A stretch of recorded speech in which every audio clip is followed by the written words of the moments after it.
Hello, America. It's time to check the nonsense at the door, clear the cobwebs between your ears, and have a rational-ish conversation. This is the lost art of common sense. That's right, America. I'm Kevin. And I'm Josh. And I'm Matt. And this is the lost art of common sense. And this week, as always, we are brought to you by our merch shop. So make sure to buy our stuff.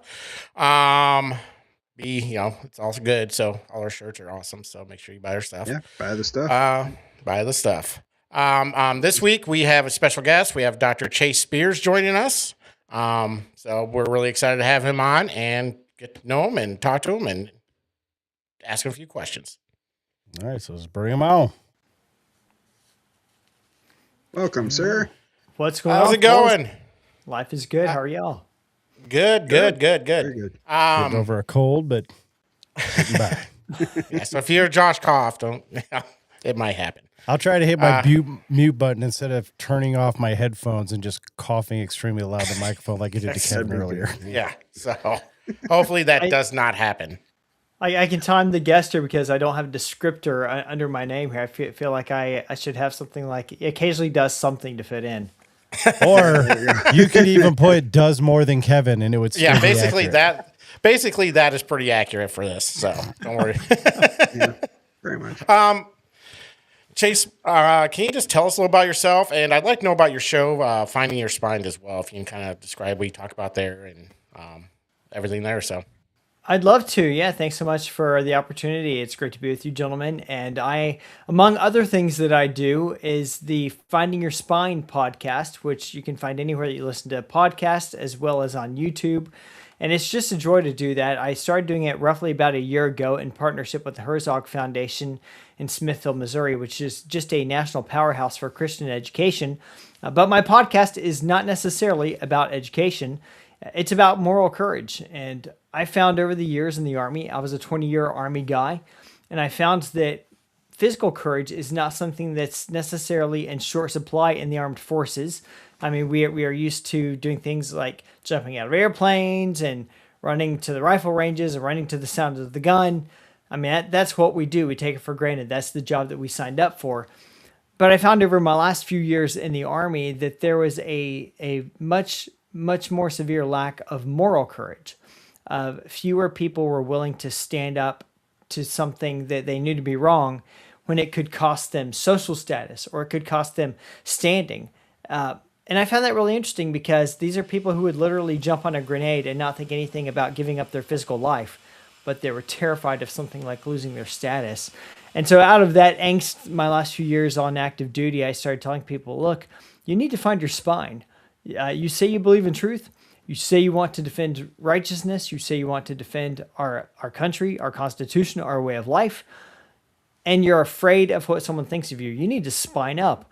And that, when I got out of the Army, turned into this podcast, Finding Your Spine. And that's what we talk about. Is we talk about moral courage, what it takes to have it, how you can build it, where you get it from.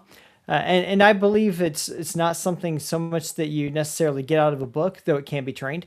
But a lot of it comes down to just how people were brought up and what their values are. And so we have those conversations, and it's just a real joy to do that as part of my second chapter now out of the Army. I did 20 years. I actually left the Army as a promotable major. So I was supposed to be promoted to lieutenant colonel, which would have been, that was the rank I'd always wanted. And it certainly would have been a very nice pay raise. But we walked away from that believing that I can do more to serve the nation in the field of debate where our nation is truly in battle right now. And that's the field of rhetoric. That's the field of ideas. And so that's where I serve now out of the Army, is making arguments, speaking, writing, and doing this podcast, trying to call other people who think properly to put their actions behind it. Yeah, that's awesome. That's awesome. I like that. Yeah. Yeah, Matt sent me a couple clips of your show and stuff, and then I was like, man, that's right up our alley, really. Because, I mean, also, real quick, I just want to let you know that Josh said that you did not look old enough to be a 20-year vet. So I was just like, that guy was as in the a compliment. I wasn't questioning your service. I'm like, man. But I was like, well, yeah, you get into the military young. So it's like, huh. I was just thinking 20 years retired, you'd have more gray. If you saw me in person, I got a little more going on here. My wife tells me that if I'd go ahead and just shave this off, I could pass for 5 years younger. But this is my act of rebellion after 20 years of having to keep it clean. Yeah, I got a buddy that's just now retiring from the military, and he's the same way. He's about to just can't wait to grow a beard. Yeah. What do you want to say, Matt? My brother-in-law served for, I think, 10 years or something like that. And as soon as he got out, he just got a full-on beard. He didn't shave for like a year. Because he's like, yeah, I spent about 10 years or so not shaving every day, and now I'm not shaving. Yeah, I see that all the time. Guys will get out and literally they just stop shaving, and like 3 months later they've got a beard halfway down their chests. Yeah. And I wish I could pull that off. There's some guys that like. Do y'all know who Davis Jones is? Y'all ever heard of him? Davis His Jones name sounds familiar, but I know I've heard of him. Yeah, I've heard of him. Awesome guy. I mean that man has an award-winning beard, and every time I see a picture of him, I'm just in a fit of jealous rage. And I've tried. This is about as far as I can go without it looking awkward. So I'm like, well, you know what? The Lord gave to some more than He gave to others, and this is what He gave me, and I'll roll with it the best I can. There you go. Nice. One thing I want to talk to you, being you are a vet, obviously we've had a couple major operations going on, one going on right now. What are your thoughts on like Venezuela and Iran? We don't get a lot of vets on the show, so I'd like to get your take on both those operations, I guess. Let's start with Venezuela, then move into Iran. Yeah, sure. Be happy to. I'd love to. And I've been in a lot of discussions about this lately, and some of them have been rather spirited. And you may be a little bit surprised by what I say, because my basic position is 20-year global war on terrorism veteran, Iraq, which we should not have done, Afghanistan, which was a righteous campaign at the beginning, but was just totally mismanaged, and there was it was not being waged in a way to win. And the fall of Kabul back in 2022 hit me really, really, really hard, as it did with just about every other vet who's spent time over there, boots on ground. And so my default position in the last couple of years has been no new wars, especially not in the Middle East, because we're a nation that has so far not demonstrated a willingness to follow through. Like, war is a part of the human condition. If you're going to go to war, one, it should be for the right reason. Afghanistan was the right reason. But two, you have to be willing to apply the force and the resources and the strategy to get the job done. Like, don't go in halfway. If you're going to break this can, break it hard and get the mission done, and then restore the just peace as quickly as possible and get out of there. I'm very much a Christian just war tradition guy in that respect. So with that said, when Venezuela kicked off, 100% support, 100% support. We as America, we are the superpower in this region, and we should be setting the rules for how this region works. Venezuela has been working against us. Venezuela has been helping to feed the drug trade that's killing people en masse up here in the United States. They have been a destabilizing force for so many ways, and diplomacy has failed.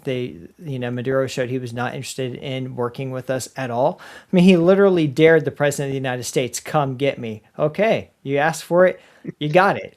And so I'm a full supporter of the return of the Monroe Doctrine. I think that is a very good thing for us. I don't want us to be the world's policeman, but certainly in our part of the world, we should be setting the rules for how things work. I'd rather us set the rules than Mexico set the rules, or Venezuela set the rules, or Brazil set the rules. Someone will set the rules. Power abhors a vacuum. And so why should it not be us? We are the biggest, we do the most good for the world, and we drive most of the economic activity in this region, so we should. So I fully support Venezuela. We got in. Just imagine, look at what we did. No other nation on earth could pull off that operation. Get in, nab the guy, get out. Not a single loss of an American life. It was just amazing, absolutely impressive. I mean, books will be written on that for decades. So totally support that. Iran is another story, and one that I have kind of found myself in some ways isolated from a lot of my colleagues on. Again, it's another Middle Eastern conflict, and I actually advocated we should do it before it was done. And here's why. Iran is not Iraq. Iran is a proud people who have a long historical tradition. They can remember back to before they were a theocracy. They've read about when they were part of the proud Persian Empire. They were a state that, they had all the modern stuff. I mean, they were a high end second world nation. Highways, running water, all the stuff that we live with. They pretty much have there. And the people of Iran finally had enough, and they're the ones who began, as I analogize, kind of at the base of the tree, rocking it, wanting to get rid of this dictator.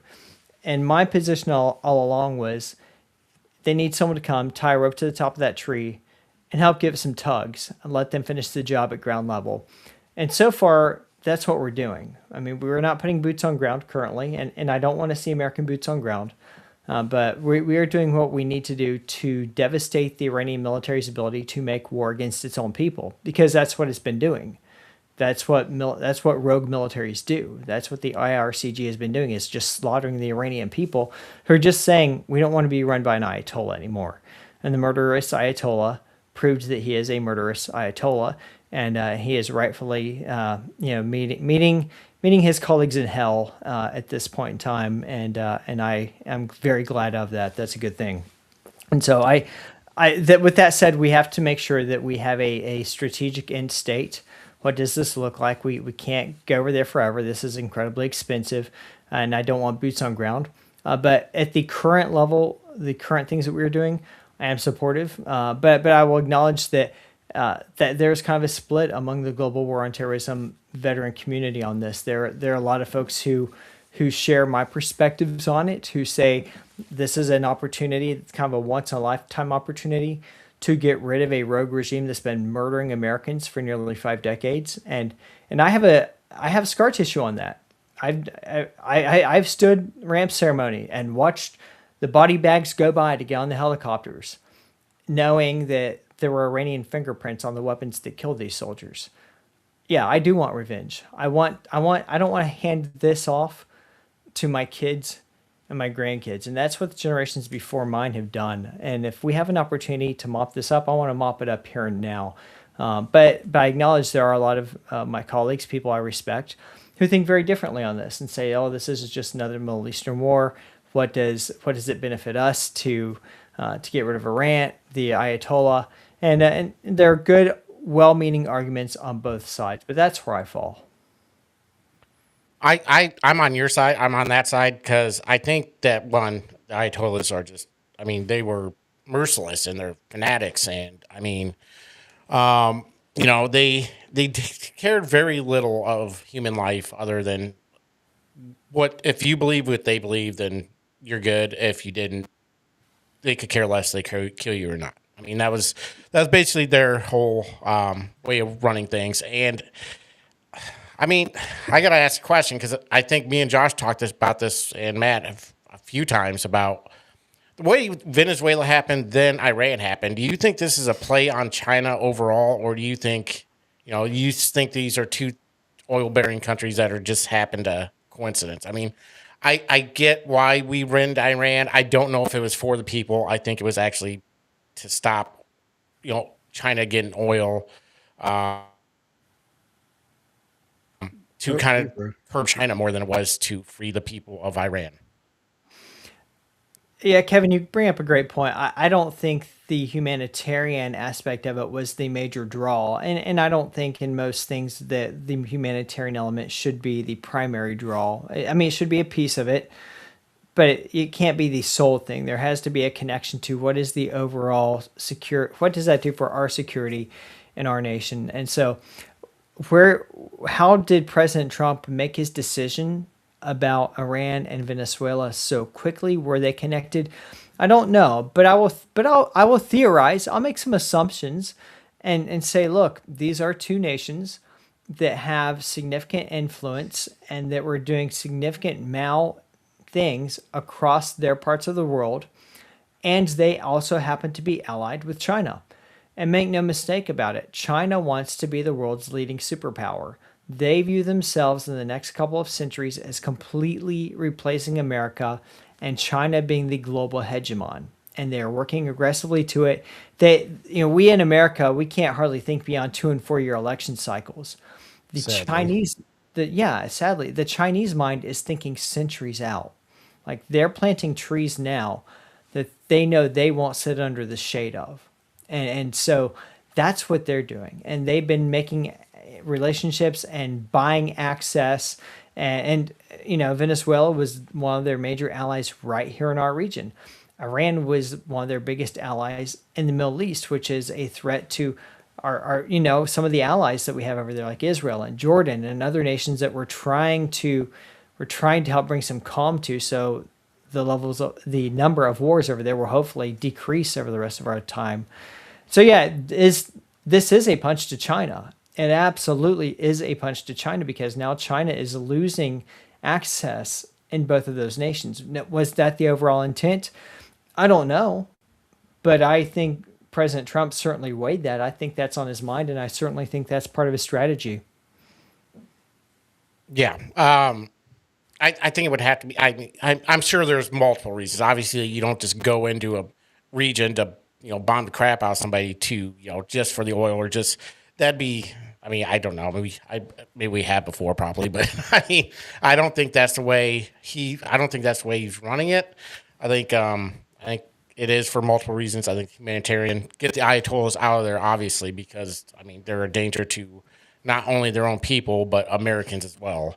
And they're the major terror funder of the Middle East and cells around the world. So I think there's multiple reasons we went in there. So I'm glad we did. I'm hoping our end result is a regime change, but not like us staying there. Hopefully it's a decisive win.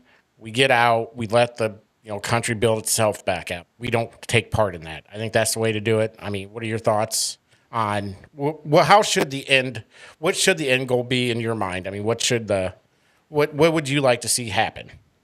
I would like to see the Iranian people come out, hogtie the remnants of the IRCG, and coalesce together and form a new government. And there's a member of the hereditary monarchy here in the U.S. who I've heard intends to go back. I hope he will. Now I've got a colleague of mine I went to graduate school with who's from Iran, and I asked his thoughts about that.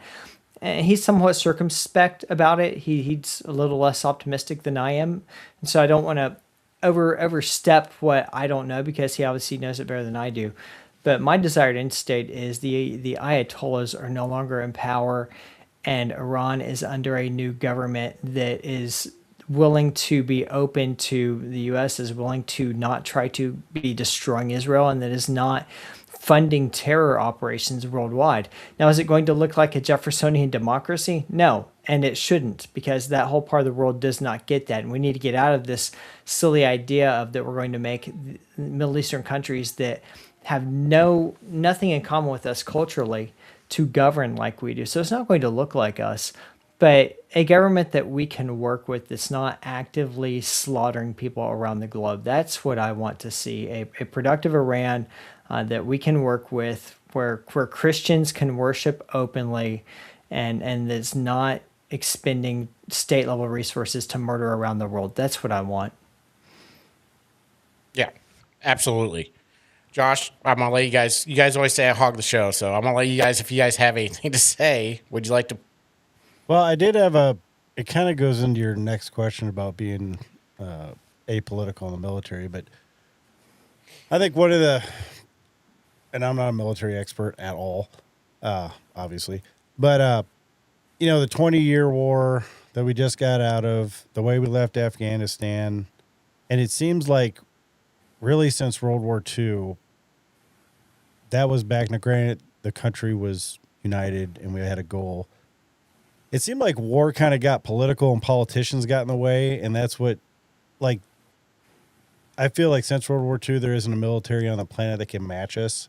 And our, I wouldn't say weakness, but hindrance to our military is the leashes that are put on them by politicians. I always feel like anyone on the planet's worst fear should be the United States military getting involved with anything. Mm-hmm. To where, and I think that it just seems like the 20-year war went on for 20 years because they wouldn't let the military do what the military does. And then you have soldiers having to worry about, did you break whatever set of rules that they put in warfare on this campaign or this or that? Like that. That's why I like the way how when Trump came in the first time and he wiped out ISIS, and the way Pete Hegseth and Trump's doing it now, just go in, get the job done. Because it's war. War sucks. It would be nice if there was never any war. But if it comes to that, it should, to me, just seems like it should be so devastating that the thought of being in an armed conflict with the United States of America is the last thing you would ever want. And I think up until recently, politicians, and they're still trying to do it now with this one, get in the way of that. And they actually make America weaker by trying to be everybody's friend. You don't have to be a bully per se, but there's nothing wrong with being the sole world superpower to me. One of the common misunderstandings is that war is somehow apolitical and that militaries are somehow apolitical. And the reality is that all war is inevitably political. There's a book on my shelf over there on war by Karl von Clausewitz. It was published in the 1800s, and it calls war the continuation of policy by other means. And that's why we've categorized what we call the instruments of national power in the United States into what we call DIME, D-I-M-E, diplomacy, information, military, and economic, the four major levers that we use to influence the world. And all of those are inherently political because they deal with who gets access to resources and who doesn't, and who's going to bend to whose will, and who's going to win, and who's going to lose. And so war is fought at every level. I would argue that we see war every day. There's informational warfare, there's warfare through debate, there's warfare over in competition, who's going to get the job, who's not, who's going to get the contract, who's not. And then there's shooting wars, and that's what we really think of when we think of war, that the kind of war that the military wages. But anytime a military has been sent to war, from the earliest days of humanity, from the first time someone threw a rock on behalf of tribe at another member of another tribe, that was to exert political ends. And it's no different in our way. But you bring up a great point, Josh, about the rules of engagement. And up through the Second World War, it was somewhat understood that when we commit to war, we are going to apply the necessary level of managed violence, state-sponsored violence, in order to break the will of the opposing party. And we did that up through dropping atomic bombs in 1945 in Hiroshima and Nagasaki, and driving tanks into Berlin in the Atlantic theater of the war. I mean, we decided we are going to do whatever it takes to win this thing. And then since then, you're absolutely right. We have shown a reticence to apply the power needed to get the job done. And that's been a big sticking point. And my dad talked about it to me. He didn't go to Vietnam, but he served during the Vietnam era. And he talked to me about that quite a bit. The fact that they were hampered by rules of engagement, kind of what we call the 6,000-mile screwdriver from Washington, D.C., of politicians trying to tell the military how they should get the job done. It's a total break of roles. The job of the politician is not to manage the war. The job of the elected leadership is to commit the nation to war or not commit the nation to war. The president is commander-in-chief, and the Congress is the body that holds the purse and constitutionally declares war. Once they declare war, I completely agree with what Sun Tzu had to say about this in his writings, the art of war. And that is, when you commit to war, then you let the generals manage the war. It is on the generals to apply the level of violence needed to do the job, to get the enemy to surrender, and then we bring that scout back to the policymakers and say, you sent us to do it, and we did it. And we haven't done that. And we felt that in the 20-year war in Iraq and Afghanistan, because we were told, we're supposed to win hearts and minds. We're supposed to win hearts and minds. How'd that work out for us? We see it did not work out. And there are a lot of guys and gals whose lives are permanently altered. There are a lot of tombstones in Arlington National Cemetery that shouldn't be there because we were not willing to apply the level of violence necessary to get the job done. I'm cautiously optimistic that we won't return to that, at least in the next few years. I mean, I've seen President Trump and Secretary Hegseth be willing to just lay complete waste to the Iranian Air Force and to the Iranian Navy. I mean, they've made the Iranian Navy an all-submarine fleet, which I just when have we ever seen that in our lifetimes? I mean, we are literally doing open sea warfare, sinking ships with torpedoes. We haven't seen that since the Second World War. Now the question is, would it be morally righteous to commit ground troops? That to me is a hard line I don't want to cross.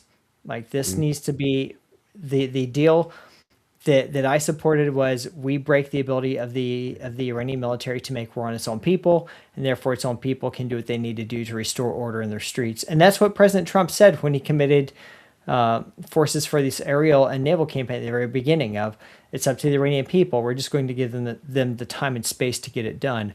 But you're absolutely right, Josh. I mean, part of a nation going to war must be that you're willing to commit the resources and apply the level of violence needed to get the job done. If you're not, you have no business going to war. Yeah, it's just waste of souls and treasure when you're doing that. And it just, I think we did an Iranian episode a couple weeks ago, and our thoughts seem like they line up pretty well with yours, because the only thing that I could see him possibly committing ground troops for is that island, which I can't remember right now, temporarily. But I agree with you, there's no benefit as far as sending ground troops into Iran. When we can cripple, I mean, we're just taking out their military. I mean, I've said a while ago, like we could go into almost any country other than like North Korea. You'd literally have to turn that entire country into glass which is what we didn't want Iran to become. But I mean, yeah, you could go in the countries, hey, we got enough nuclear material to make 11 nukes and blah, blah, blah. I'm like, okay, well, we're going to destroy your military, blow up your power plants, your waste water treatment plants, airports, bridges, tunnels, everything, and be like, all right, bye. Rebuild on your time. If you start running your mouth again, we'll just do it again. Now, that wouldn't be fair to the people. That's why that's why I think he pulled back on the power plant, because he doesn't want to handicap the people from, rebuilding. But it seems like with modern technology, it always it's this political high press 24-hour news style of war now, to where and I get it, you never want collateral damage, but I mean, and that's what's cost a lot of lives, because World War II, you go back and I watched the Victor David Hansen thing on Hillsdale College about that. Awesome lecture. I suggest if you haven't seen it. He's amazing. But they just leveled towns. I mean, it's just if we don't have to do that, great. But it's the more precise they try to make war, as far as especially when you're fighting an enemy that hides with their civilian population, it makes the cost for us even higher, which is why, we don't have any business sending ground troops in. And just, we have good intel, Space Force is rocking it. So, just keep blowing up all the military assets, and hopefully we don't get there. But it does seem like we're lining up pretty good on Iran, because I had a lot of people that and I get why people have that knee-jerk reaction, because we did just get out of a 20-year war in the Middle East, and it seems like we're doing it again. And I've told people, it's well, I think he's done enough stuff to where I'm I'm just going to sit back, wait and see. I don't have a crystal ball. I have no idea how it's going to turn out.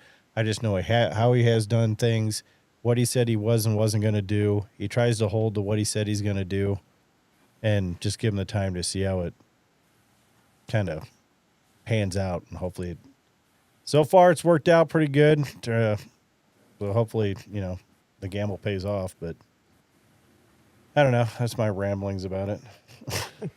Yeah. You got slightly incoherent. Well, and I'll add. Oh, go ahead. Oh, go ahead. No, go ahead. I was going to say, and I'll add one of the criticisms that I've seen. I'll go ahead and just make this really spicy.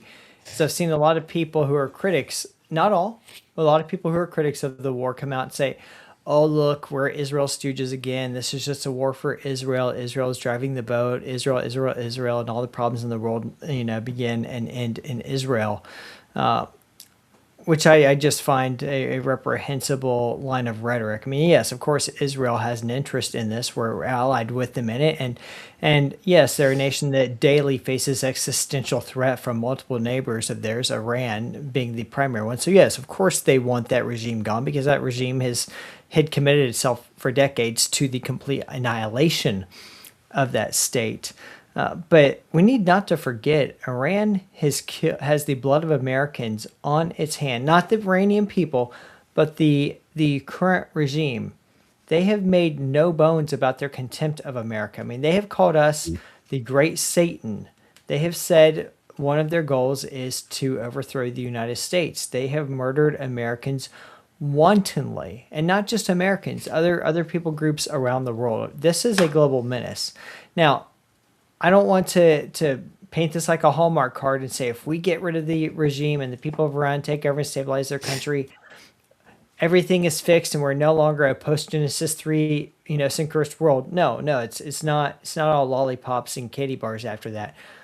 But it significantly degrades the ability of other terrorist organizations around the world to continue murdering when they are going to be working with significantly lessened resources and without a major state level ally.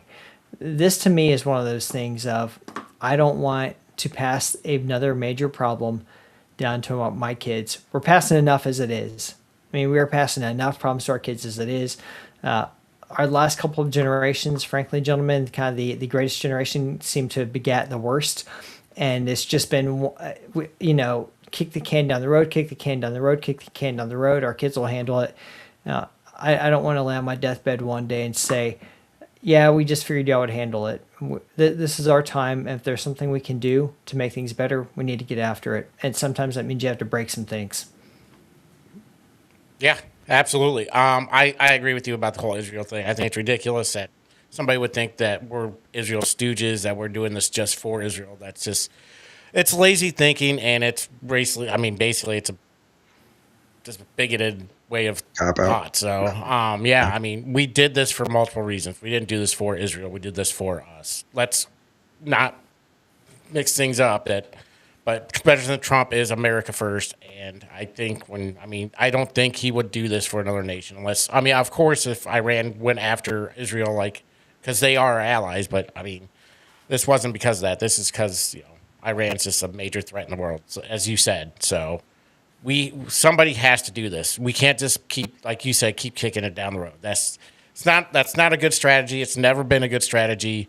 If you can take care of something, take care of it. And be damned what everybody says who bitches about it. So right. Just do what you can do, and you got to commit to it. You can't just half-ass it and go halfway. You got to go all the way through now. You got to see it through. So I just hope we do. But I want to talk to you a little bit about your finding your spine in the military. That's your moral spine. Can you talk a little bit about that? Because things like what we saw from the last administration with the COVID mandate, DEI, transgenderism in the military, things like that. And people didn't seem like a lot of leaders were saying anything about it. They weren't going against it. They were embracing it. And I just don't find, especially transgenderism, be who you be, but I don't want, obviously you're not stable in your head. If your head decides you're not in the right body, how can I expect you to be stable enough to handle a weapon? That's just how I feel about it. What do you feel about the military? It didn't seem like there was a lot of backlash about it in the military, at least from the higher ups. Yeah, your perception was tragically spot on to what I saw, and it's so ridiculous, Kevin. When you think about the fact that if you have asthma, you can't enlist. If you have flat feet, you can't enlist. But if you're confused about who you are and want to cut your genitals off, we have a place for you in the fighting force of America. It's just you cannot make up this kind of absurdity. And it was absolutely politically driven. I don't think I even need to spell that out for you guys. I think you get it. that was one of my major disappointments. And keep in mind, for context, I was a public affairs officer, which means I was involved in military communication. I helped do communication planning and strategy. And at different points in my career, I was a spokesperson. And I would plan operations. And then my last job, I was actually going around the force helping to train fellow public affairs officers on how to do organizational communication in a simulated warfighting environment. So I kind of ran the full gamut of jobs you can have in the field, and to see the number of my colleagues who bent over and would communicate, oh, the theme this month is Pride Month, so we're going to get on board with it. And we're going to push this stuff out. Even people who I know had Christian conviction and disagreed with it, but they would still go along. The general class is completely captured. That's just a fact. The generals are completely captured, and one of my criticisms of the Hegseth Department of War is they have not dealt with that, and the generals that they are still hiring from are holdovers from the last administration. Generals are nominated by the president for promotion. That's how this works. A general officer is a politically appointed officer, and especially when you get up to the 3 and 4 star level, like those are very, very much not only presidentially nominated, but Senate confirmed. And for that matter, any officer above the rank of major, their promotion is Senate confirmed. I have a date of Senate confirmation on my promotion orders to major. And so going back to the whole thing about, is the military political? Darn right it is, right? We exist to use force to exert political will. And that was one of my big disappointments, was when it came to the COVID mandate and when it came to social progressivism. The brass got on board, hook, line, and sinker.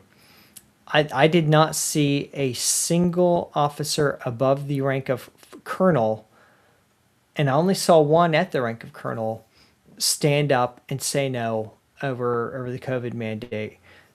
Almost all of them went along with it. Now, there was a remnant of people who pushed back. There was a remnant of people who said no and went through the religious accommodation process, or just flat out said, look, I shouldn't have to request this. This is my constitutional right, and if you want to punish me, kick me out, fine. And the Army kicked out the military writ large, I should say, kicked out over 8,000 members that we know of. Now, we don't have a measurement. Unreal. Yeah, unreal. I mean, that's a division's worth of troops.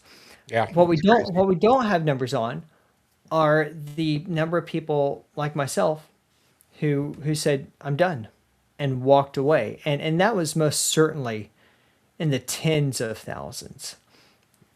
And the force, they say they have fixed it, they have not fixed it, and we can get to that a little bit later on. But trying to stick on the theme of finding your spine, it was hard to find people in the force who were willing to find their spine.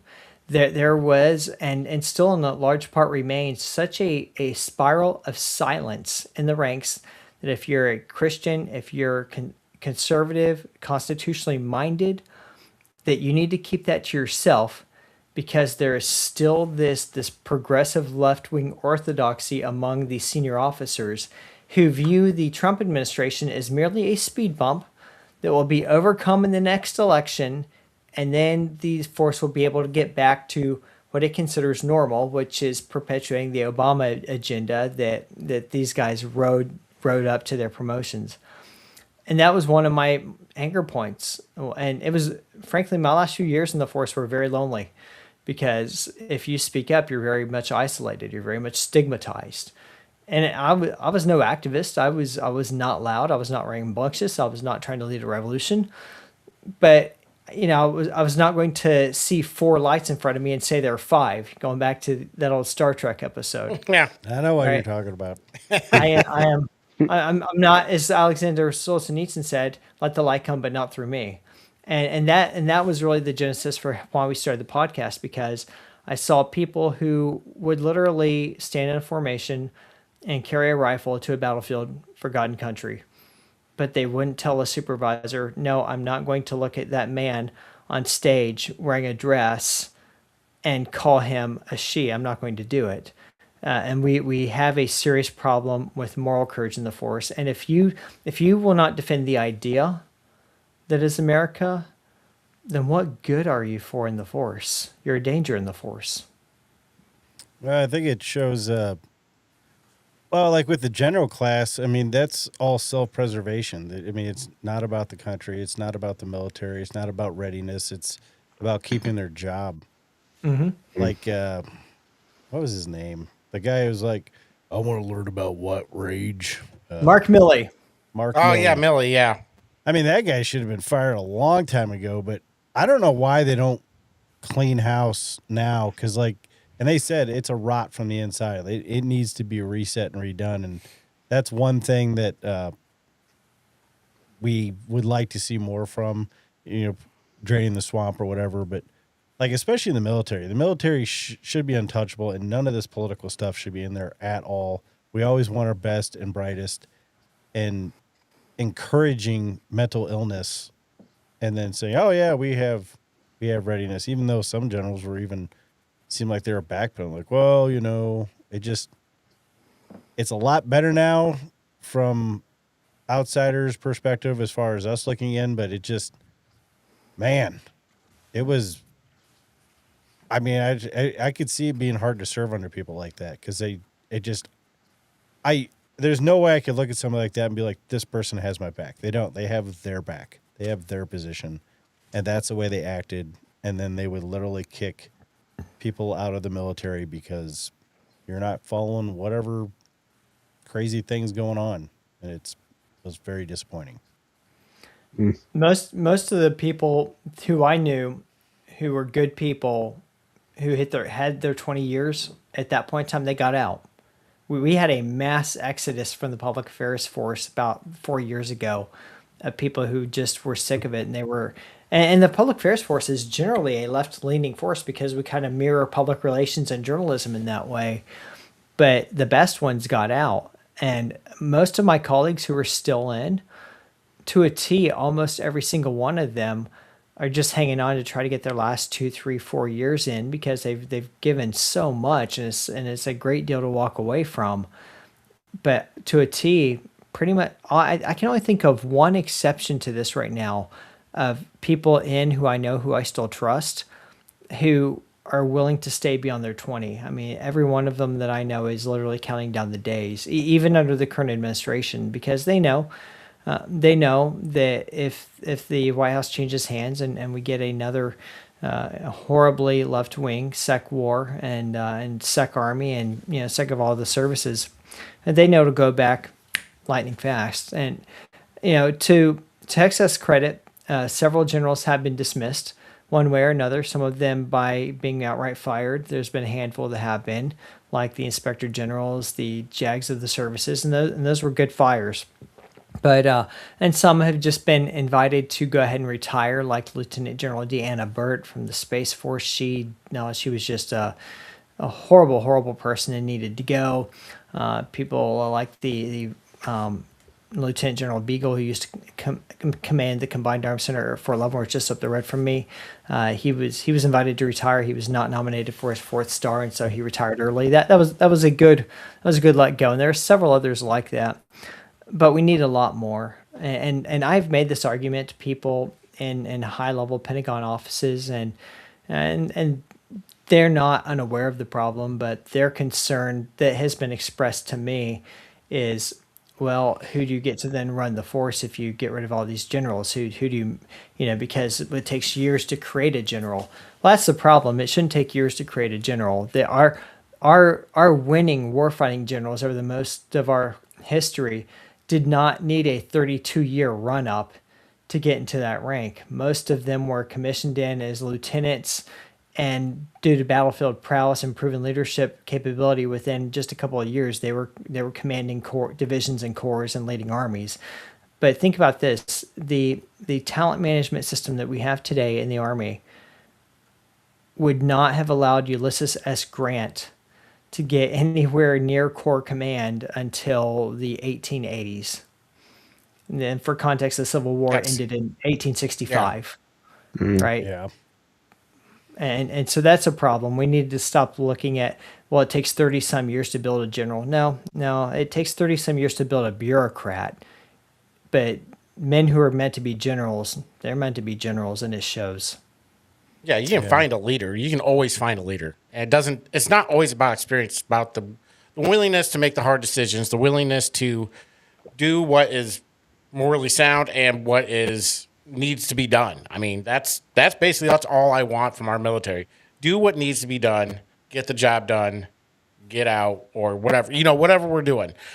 We need decisive people, and it doesn't seem like right now we have especially, I don't know, it seems over the last 10 years, 12 years, 20 years, we don't have the decisiveness that we should have.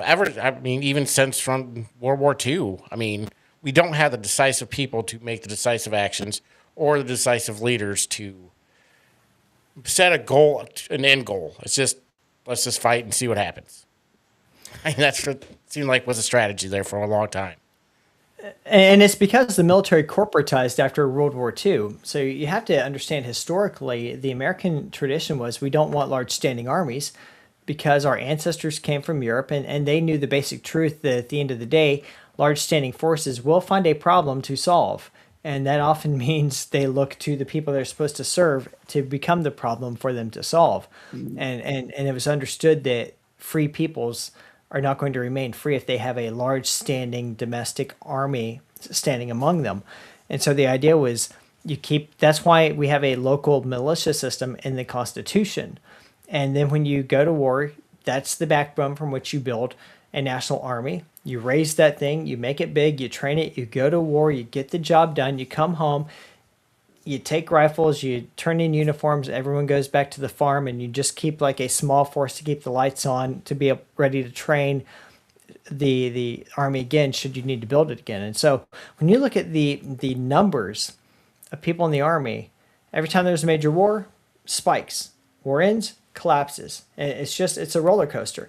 And then you get to the end of the Second World War, and there was a large reduction in force, but what it went down to stayed larger than anything it had been in American history, because we kind of had this idea of, all right, fine, new world order, we're going to become the global police. We don't want to tear this thing down again. We are now a nuclear world. And the military corporatized from the end of the Second World War, and that led directly into the talent management systems that we have today, and why we've now raised senior leaders. I call them managers, actually. We raise senior managers who are corporate people rather than warfighters. Yeah, it probably had to do with Eisenhower's warning about the military-industrial complex on his way out. I think it's another thing that draws these conflicts out.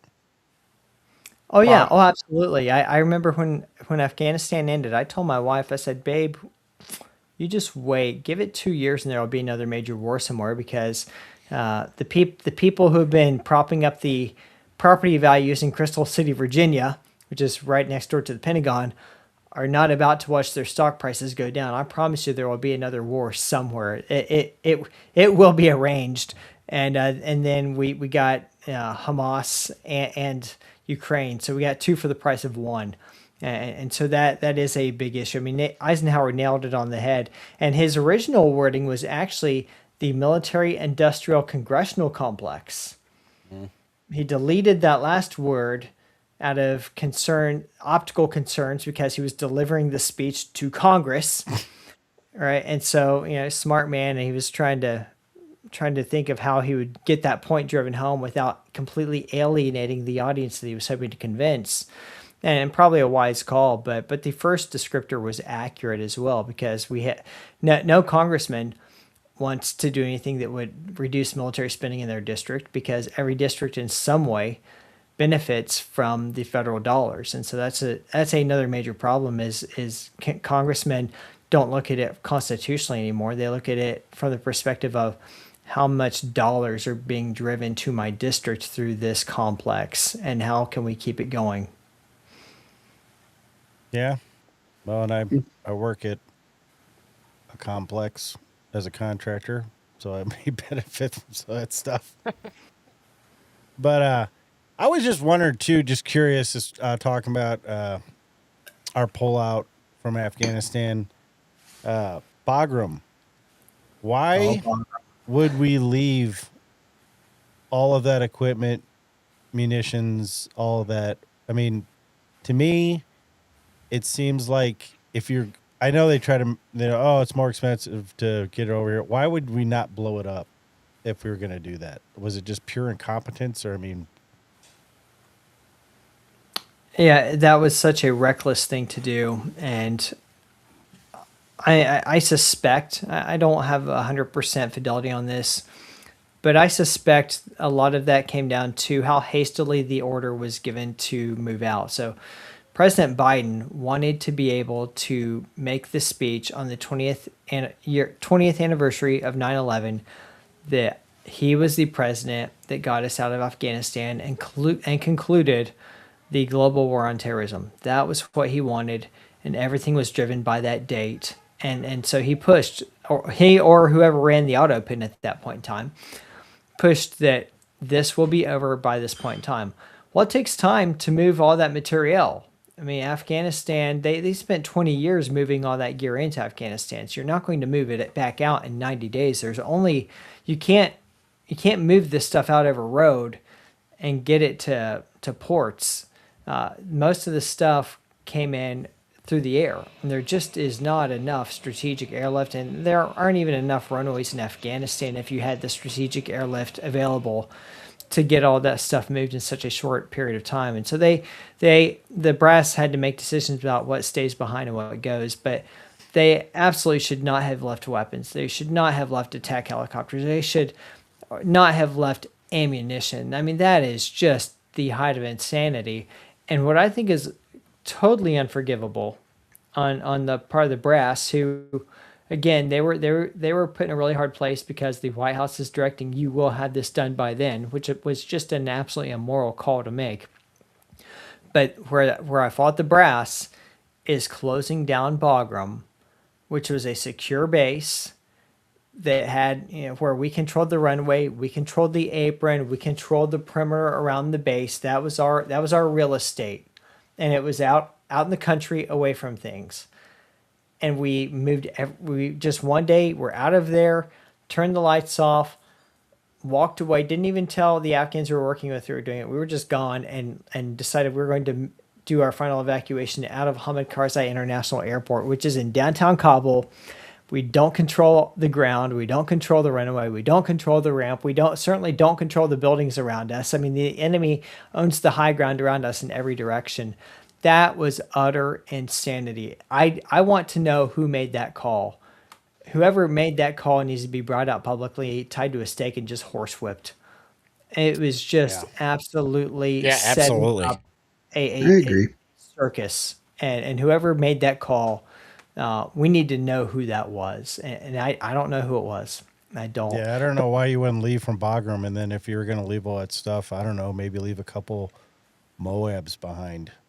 Yeah, exactly. Oh, we forgot to leave these behind. Let's go ahead and drop them out the back of the plane. Okay, cool. Yeah, I mean, like, I get it. Okay, you're going to leave all the Humvees because you don't have time to get the Humvees. You're going to leave the MRAPs, you don't have time to get the MRAPs. Okay, you throw park all those over there, whatever. The Taliban will get a day's driving out of it because they'll run out of gas and they won't be able to refuel it, whatever. But you're leaving helicopters that they can, literally hang people with. And there's some technology with those helicopters, weren't there? Yeah, it absolutely was. And so that was just absolute insanity to leave stuff like that and not destroy it. I mean, if you have to leave sensitive hardware behind, you destroy it. And for whatever reason, they didn't. And that's one of those times the military should have pushed back and said, Mr. President, we understand you want us out by this point in time, but we are not going to sign away our sacred honor by leaving weapons behind to a terrorist organization. All right, you can announce we've ended major combat operations by the 20th anniversary, but we're going to need a few more weeks to get some of this stuff out. But he didn't want that, and he had a lapdog Secretary of Defense at that point in time who himself was a retired four-star. I mean, he should have known better. Now, he should have been willing to push back, but he was just a yes man. He was hired to be a yes man. And so that was just such a break of moral trust. And that hit me hard. It hit every veteran hard. And there's a great deal of moral injury that will last a lifetime over how that was handled. Yeah. And his Yeah. Secretary of Defense here lost all his stars when he showed up wearing a mask with a face shield and gloves. Not to mention being fat. Yeah, I mean, And just being what a fat. And being fat. what That a too. Yeah. So what he's what a a 4-star I general. resemble that Really. remark. You're not a 4-star general. Come on. Yeah. yeah. I mean that picture of Lloyd Austin is the perfect encapsulation of his legacy, not only as Secretary of Defense but as a general. It was. I mean, he was a DEI hire from the get go. No one who served under Lloyd Austin during his time on active duty, who I've spoken to, has had anything positive to say about him. It was widely understood he failed his way up. That seems to be the absolutely. way. That seems to be a way a lot of things work anymore is you fail your way up. Like it just seems like that's how like half our politicians have failed their way up into positions of power. I mean, it's just I don't get things anymore. America's just kind of moved the weird direction lately. I don't know if it's progressivism, if it's what it is, but I mean, yeah, it just seems like I don't know. Just it gets frustrating different. sometimes just to even from an outsider's perspective. I mean, outside of military or even politics, you just look at this stuff and you're just like, how does this happen? I don't get how it happens, and I mean, I don't know. It's just frustrating. That's all I really wanted to say about that. Oh, it is. I'll never forget when I was in Alaska. I was a brigade public affairs officer, and so it was an airborne infantry brigade combat team, about 3,500 paratroopers, and I was the spokesman. And I'd done the job for a couple of years, and usually a job like that is about a 24-month tour of duty. And I'd done it 24 months, and there was no end in sight. And I was kind of starting to get tired. I mean, it's a hard job. You're running really hard. There was a combat deployment. And even when you're not deployed and you're back at home station, just the training cycle is just, I mean, it's just a never ending cycle. And so I was ready for something else. And I am talking to my career manager, and he's like, I got nothing for you, man. If you got one more year there in Alaska, and that's where you're going to be. So I'm looking at the higher headquarters, and there's a deputy comms director job I really wanted up there that I knew I'd be really, really good at. I'd grow into it, and I just would absolutely nail the job. And I was told, well, we've already got someone else slotted for it. You can't come.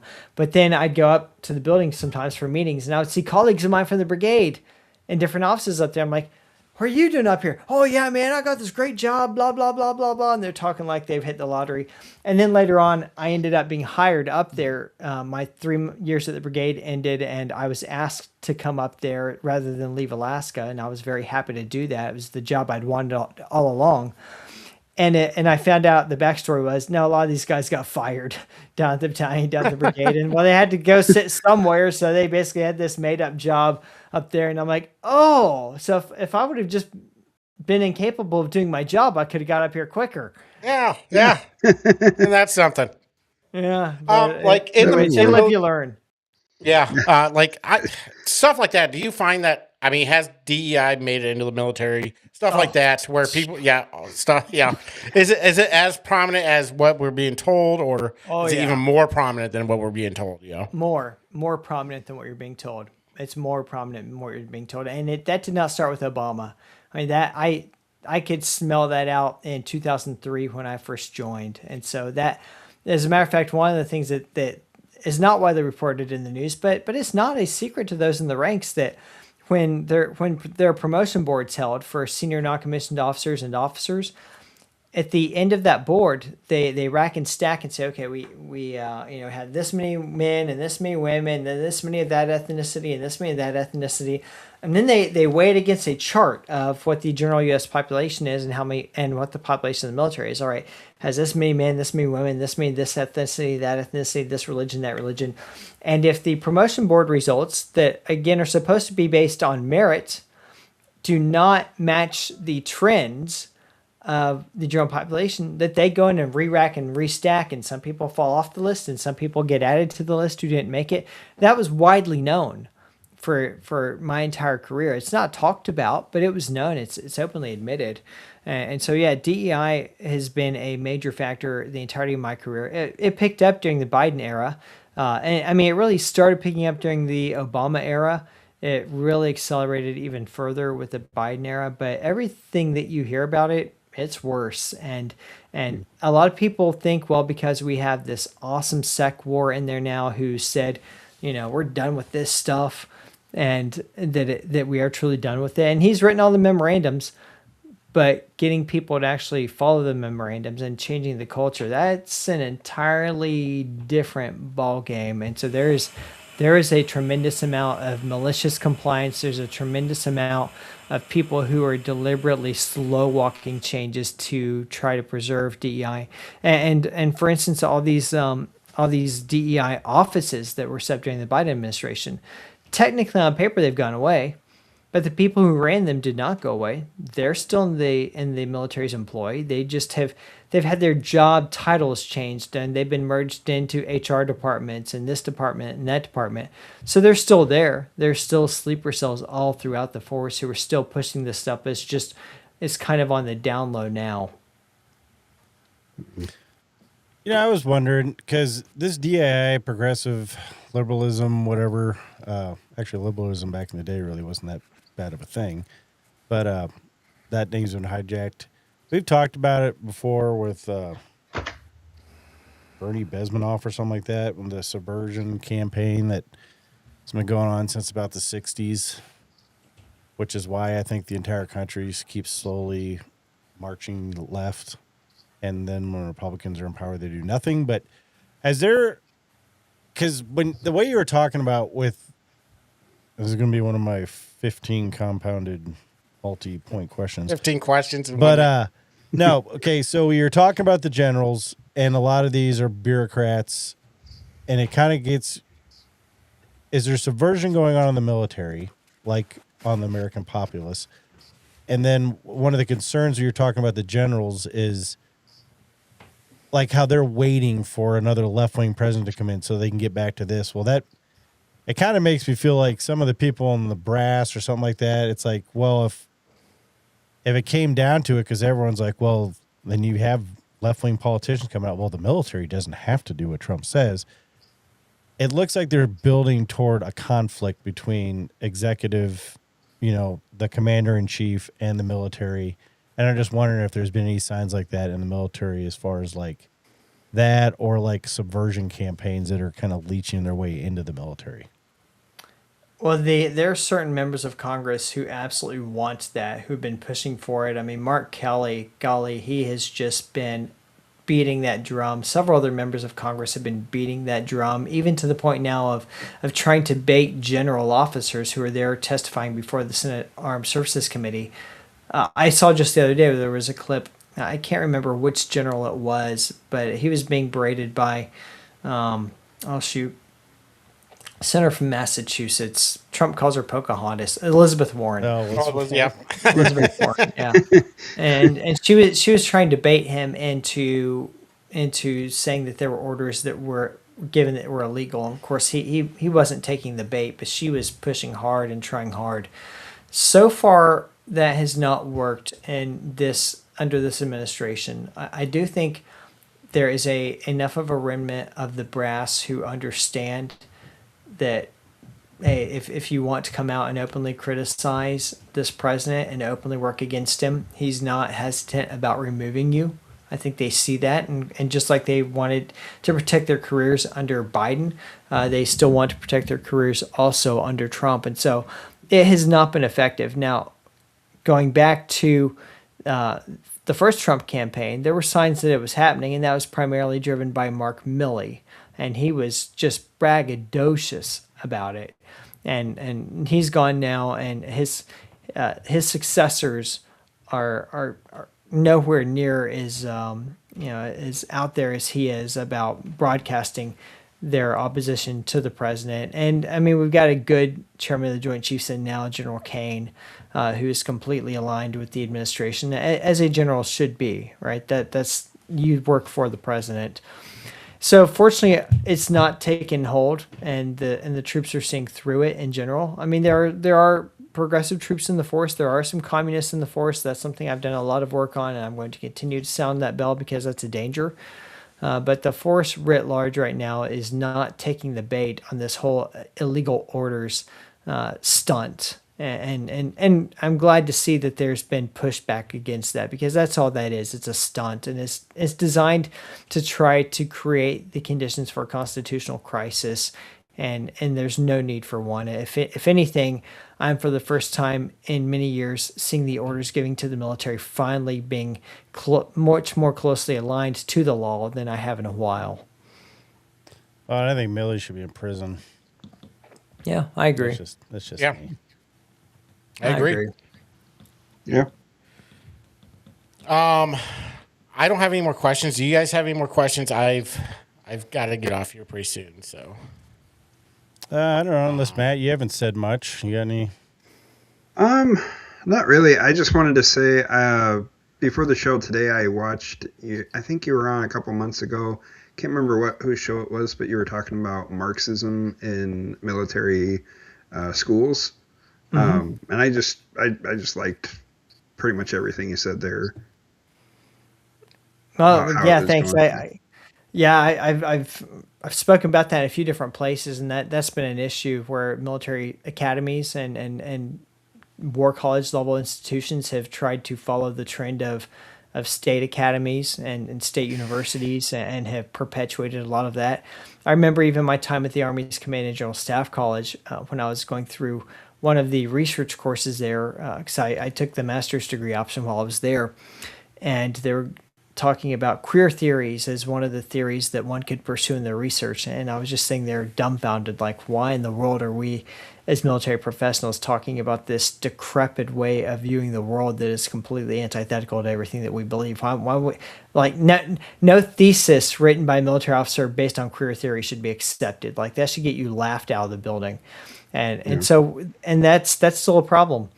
That is still a problem in a lot of the schools. The Command and General Staff College still has some very openly hardcore left-wing professors in it in high-level positions, and I'm ringing the bell on that. So far to no effect, but that is a problem. You cannot have military officers trained in theories and inculcated in theories and ways of thinking that are antithetical to order, liberty, to the American way of life, to the Constitution. Now, it doesn't mean you shouldn't be aware of them.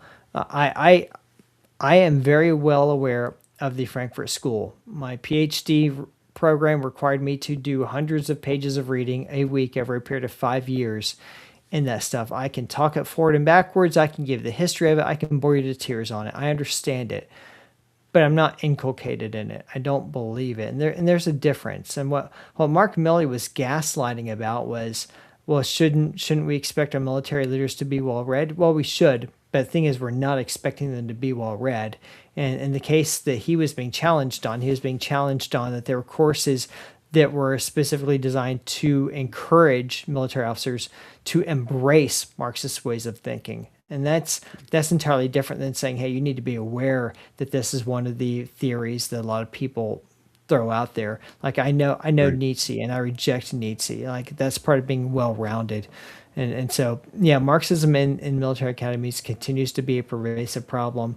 And that's one of the reasons that Secretary Hegseth very rightly canceled the Harvard War College Fellows Program, and also put out a list of schools that judge advocate generals will no longer be allowed to go get their law degrees from, because their programs are demonstrably hostile to constitutionalism. And so those are good steps, but they're, like, that's step one, and we need about 28 more.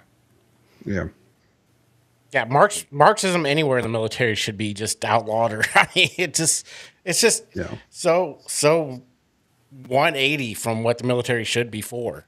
I mean, military should fight for our republic, our constitutional republic. I mean, that's what it should be for, not for this Marxist BS. So yeah, Completely agree. Yeah, and I wrote a piece a few weeks ago. It's titled "It Takes a Conservative Military to Defend America," and that's the case I was making.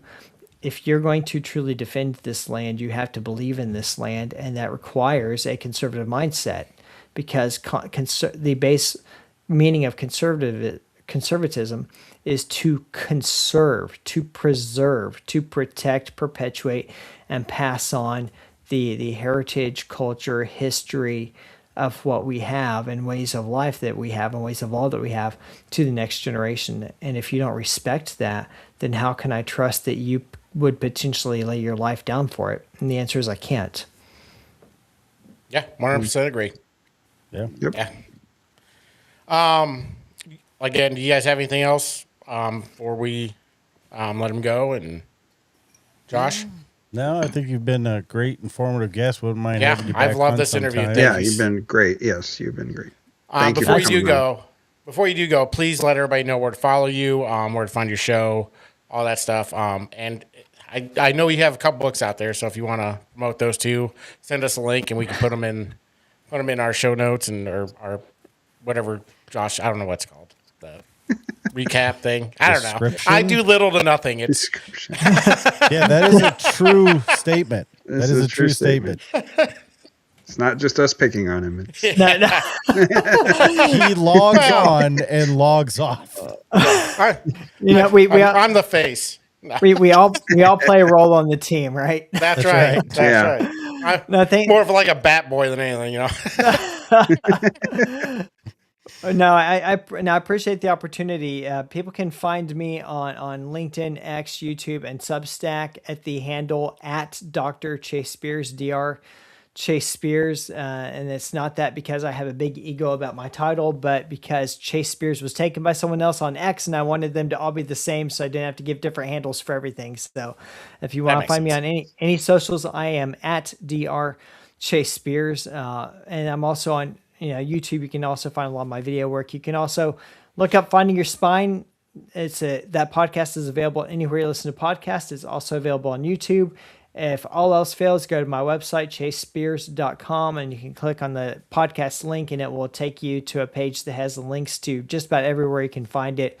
Don't have any books out yet, although I'm working on 2 right now. But I do a lot of commentary writing on civil, military, and political affairs. And so those are all also available on my website. You can go to the publications link and commentary, and then you can, by subject area, you can see the stuff that I've written, different places, American Mind, Real Clear Defense, Red State.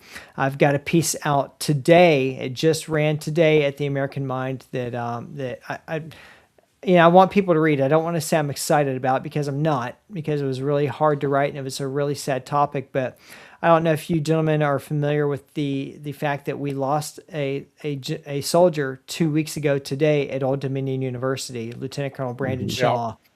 yeah, that was Brandon, another thing I saw. I saw your video on him. So yeah. Oh yeah. I did an interview on the Charlie Kirk show about that. And the reason I did is Brandon was my classmate at the Command and General Staff College. He was my staff group section leader. And so that hit hard. And it's not like we hadn't talked in years. I mean, we weren't close, we weren't tight. There's certain people you get tight with, certain you don't. But he was still a fellow soldier and someone that I spent 11 months of my life with through some great times and through some ungreat times. And you never forget those people. And so I've got a piece out today at American Mind about how empathetic immigration and justice policy literally enabled the conditions that killed a soldier, and it on our home turf, Yeah. And it should not be that way. And so I'm beating that drum as hard as I can to try to get Americans and policymakers to stop this insanity of importing the same threat over here to our soil that we spent 20 years going over there to fight. Yeah, it definitely doesn't make sense to me. So Yeah. but I think Josh. Yeah, sharing. I'll put your email or your website in the comments. So I'm assuming this is the correct website. That's me. Got your picture. That's So me. yeah, I'll add this to our description for this, and then a lot of times we'll keep our guest stuff on throughout the year, so we can reference back. Just try to help out as much as we can. Yep. I appreciate that. Thank you. Yeah, it's a fun to be free to be able to use kind of the rhetoric skills these days without having to look over my shoulder and wonder how big a piece of my hide is the chain of command going to take out of it once it runs. It's like, oh, he said it. He said it. I'm telling you, I was there. I was not popular. I started writing for a publication in 2017. I was 6 years before I retired, and Yeah, there were names and descriptors for me out there that were not flattering, and so but I kept doing it. I was like, it's the right thing to do. So I did it then. I do it now, but now I don't look over my shoulder, and I go to sleep at night, not having to worry about how hard are they going to make me pay for this when I go in tomorrow. Yeah. Well, and anytime you get a book finished or whatever, if you want to come on and talk about it, we'll be more than happy to have you on. Absolutely. And promote your book. Okay. Well, that'd be awesome. Well, thank you. All right, you're on the list. Yeah, you were fantastic. I really enjoyed this interview, so thank you so much for coming on to the show. It's a joy. It's a pleasure. I'm grateful for the invitation. All right. Well, thank you, Dr. Chase, and thank you for being on the show. And I hope you have a great rest of your night. And I hope to see you again. Sounds good. You gentlemen, All right. have a great evening, and we'll talk again soon. All right. Thanks, Sounds good. sir. Absolutely. We'll see you. All right. Maybe.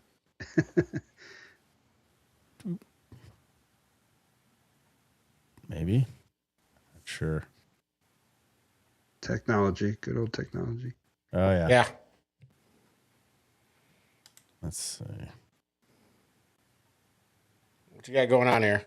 Well, I got 5,000 pro scenes to go through. Oh. There we go. Sorry. All right. Well, yeah, I'm going to head off. So unless you guys want to stay on. I don't know if you guys want to stay on or not. No, we can just end the show. All right. Well, that was a really interesting interview. I really enjoyed it. That guy was pretty insightful. So I can't. We've had some really good guests, which is so hopefully that trend continues. I believe on our website you can see who our next guests are and who we have upcoming.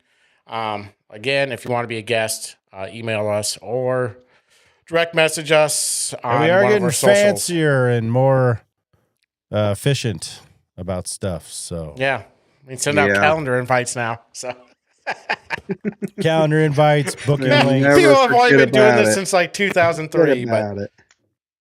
But all right, guys. Well, I really enjoyed the show. By the way, Iowa won, so go Hawks. Yep. Go Hawks. So to the Elite Eight. Kevin won $10. I did win $10. Nice. And Purdue won in the last second rebound. Did they really? Yeah. Wow. I didn't see that. Tied up, and it was the very last second. I was watching on my phone. I was like, That's awesome. I was doing that game cast on ESPN. I'm hoping Illinois won, so I'd rather play Illinois than Houston. I think they play tomorrow, don't they? They play right now. Oh, they're playing right Which is what I'm gonna watch. Kevin's gonna go do. now. He's gonna Yep, drink. sit there and drink. Oh, they haven't Drink for a while. started yet? No, they haven't started yet. Yeah. I don't You think they got- start you till got- 9:30. 15 minutes. You got 10. Well, because of 9:05. that, we are cutting that. Well, we had a great interview, and that's why we're cutting the show short after that awesome interview. No need to go over some stuff. We'll be back next week with another guest. I'm not 100% sure right now because, again, lack of professionalism, I did not open the website because I'm horrible. But it is on the website at thelostartofcommonsense.com. But, yeah, we'll have a guest next week. Happenings of the week, winners and losers. Matt will be reviewing Back to normal show. Project Hail Mary. And, until next time, I'm Josh. I'm Kevin. And I'm Matt. And this was the Lost Art of Common Sense. Keep that vinyl spinning. And remember, don't be boring, be a pirate. And keep on keeping on.